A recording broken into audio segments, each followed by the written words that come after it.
Got something going on with my throttle, guys.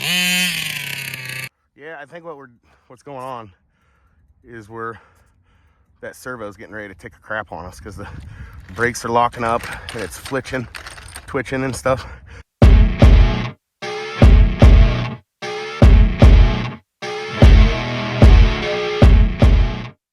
What's cracking, YouTube? Welcome back to the Sweaty Potato Meyer RC channel. And today, guys, I kind of wanted to go over what happened in the last video, my last run video.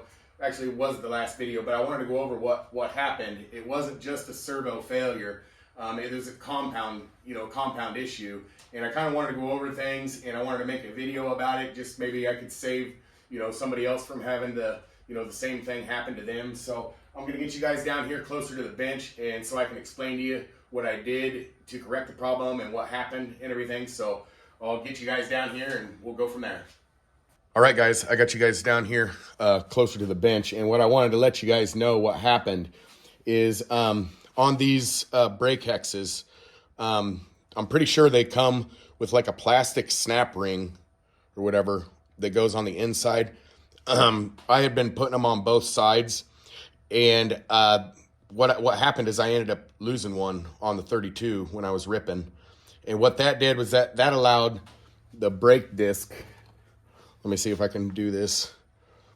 That allowed the brake disc to slide off and get like that. And so it chewed the holy crap out of my brake hex. And then it bent this brake disc up pretty bad.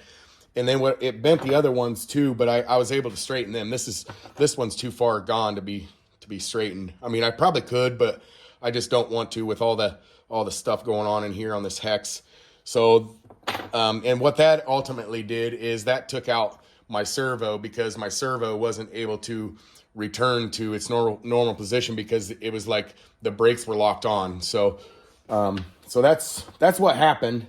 So that's that little plastic snap ring that goes on the inside where your brake discs are, they keep them from coming over. I lost that, and that's what ended up chewing this up, and it jammed my brakes on is what it did, and it fried my servo.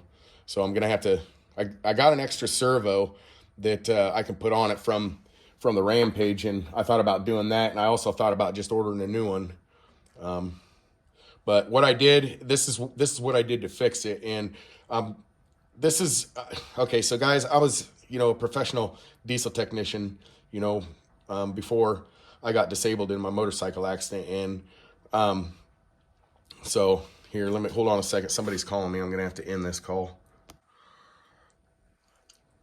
Okay, so we're back here. Somebody was calling me, but what I ended up doing to fix this is, like I said, before I got my motorcycle accident, I was a professional diesel technician, and I worked on diesels. But what this is this is the turbo.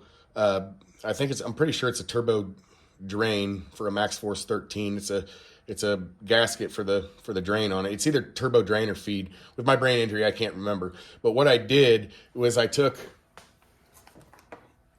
my bolt cutters, and what I did was I cut through here like this with my bolt cutters. And then I took these and I kind of finished the job off because the bolt cutters didn't, I don't know what's going on with the camera, why it's not focusing, but the bolt cutters didn't quite cut through it. So I had to use my wire cutters to finish it off. And then once I did that, I spread this out so it could go over top of that. And then once I got it spread far enough apart, I went back and I squeezed it back together.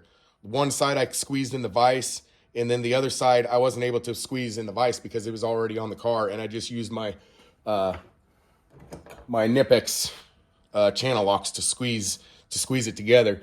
And what that does is that keeps those discs from being able to slide off and bind up and chew up your brake disc or your brake hex. So that was, that's my fix. And I mean, I know you can probably order that stuff, from Dan or wherever, but I just I'm all about, what is it called? American ingenuity. And I just come up with ideas, and I come up with things that work.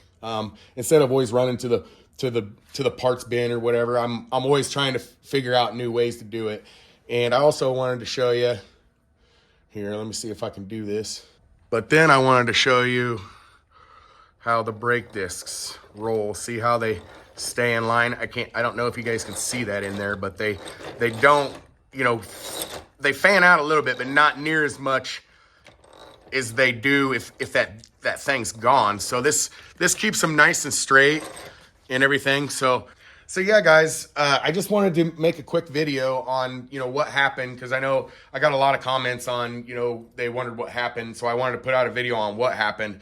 And I also wanted to put out this video to potentially save this kind of stuff from happening to somebody else. Now, I don't know how that plastic clip was, you know, fell off or whatever. My guess is it just was old and it, you know, is done and it just gave way.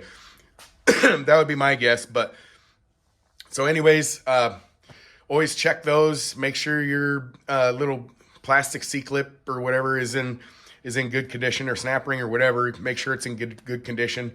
I mean, if you can probably try doing something like I did to maybe permanently fix it. Another thing I wanted to mention is on the inside of this washer, it's like a built-in rubber O-ring, and that helps it keep from spinning on the brake disc once you clamp it down and everything. So yeah, I just wanted to make a quick video on it, guys. If you like the video, give it a thumbs up.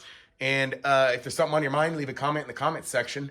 And if you haven't subscribed yet, guys, and you like what you see, you like tips and stuff, make sure you hit that subscribe button.